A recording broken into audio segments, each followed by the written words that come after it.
Welcome to Monsters of Tabletop. My name's Travis, and today I'm going to talk a little bit about goblins and how to use them in your 5th edition Dungeons & Dragons campaigns.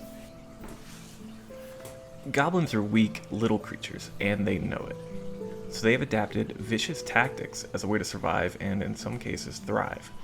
A group of goblins will almost never fight a party head-on, but will instead favor ambushes from the shadows or other hard-to-reach locations. They may hide in the branches of a tree or fire arrows from elevated, rocky cliffsides. The possibilities are truly endless, but as I said before, a goblin will almost never enter combat without guaranteeing an advantage for themselves. The biggest thing that goblins have going for them when facing low-level parties is a relatively low passive perception. These starting out parties are going to have passive perceptions around the 10 to 15 mark, so they are very easily surprised. This fact, coupled with the +6 stealth modifier of goblins, can create some truly deadly opportunities for the goblins if they manage to get a surprise round.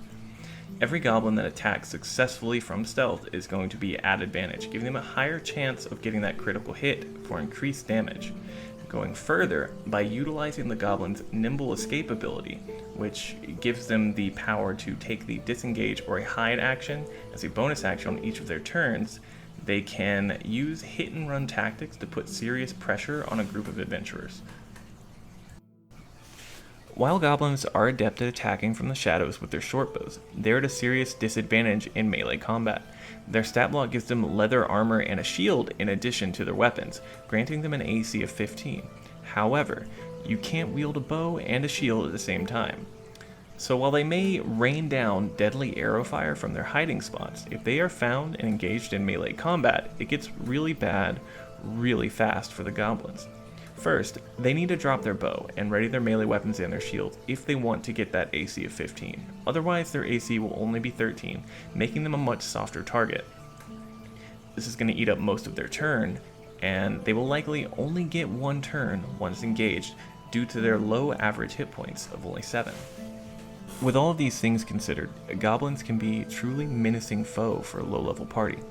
A group of just 4 goblins who succeed in getting a surprise round will start off the encounter with some heavy pressure. Once the party locates the goblins, they may be able to plan a counterattack, but by the time they've done that, the goblins have gotten off another shot and used their nimble escape ability to hide again. This can be repeated a few times before the party is able to close the distance and finally mount their melee assault, which they are sure to win. This can make for a difficult but very rewarding low-level encounter to overcome. One thing to remember is that, put into full effect, a group of goblins can cause a TPK.